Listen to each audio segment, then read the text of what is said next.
ప్రముఖ ప్రవచనకారుడు గరికపాటి నరసింహరావు ఆయన ప్రవచనాలు ఆయన చేసుకొని కాలాన్ని వెళ్ళబుచ్చకుండా మొన్న పేద విద్యార్థుల చదువులపై అనుచిత వ్యాఖ్యలు చేసినటువంటి పరిస్థితుంది.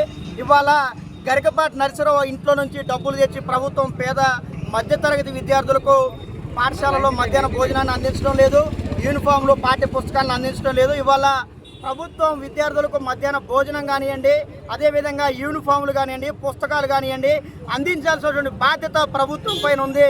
అది విద్యార్థుల హక్కు. కానీ ఏదైతే ప్రవచనకారుడు గరికపాటి నరసింహరావు ఉన్నాడో పేద విద్యార్థులకి ఎందుకు పాఠశాలలలో చదువుకునేటువంటి విద్యార్థులకు మధ్యాహ్న భోజనాన్ని అందించాలి, వాళ్ళకి గుడ్డు పెట్టడం కాదు, అరెస్ట్ చేయాలి, ఆయన పైన SC ST క్రిమినల్ కేసులను కూడా పెట్టాలని మేము చెప్తా ఉన్నాం. ఇవాళ ప్రభుత్వ పాఠశాలల్లో చదువుకునేటువంటిది కేవలం SC ST వర్గాలకు సంబంధించినటువంటి పేద మధ్యతరగతి కుటుంబాలకు సంబంధించినటువంటి విద్యార్థులే. ఇవాళ పూట గడవక రోజు పనికి వెళ్తేనే ఇవాళ కడుపు నిండా తిండి తినేటువంటి పరిస్థితుల్లో ఇవాళ ఎంతో మంది సమాజంలో ఉన్నటువంటి పరిస్థితి ఉంది.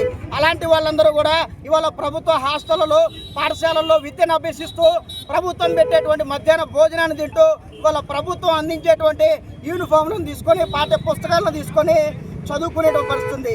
కానీ ఇవాళ ప్రభుత్వం వాటిని అందించొద్దు అంటూ ఇవాళ చిన్న పిల్లల్ని శోభనం పెళ్లి కొడుకుతో చాలా దుర్మార్గంగా పోల్చినటువంటి పరిస్థితుంది. కాబట్టి ఇలాంటి వ్యాఖ్యలు చేసినటువంటి నరసింహరావుని తక్షణమే మన రాష్ట్రం నుంచి బహిష్కరించాలి. ఆయన ప్రవచనాలను కూడా రాష్ట్రంలో ఎక్కడ చెప్పనియొద్దని చెప్పేసి కూడా మేము చెప్తా ఉన్నాం.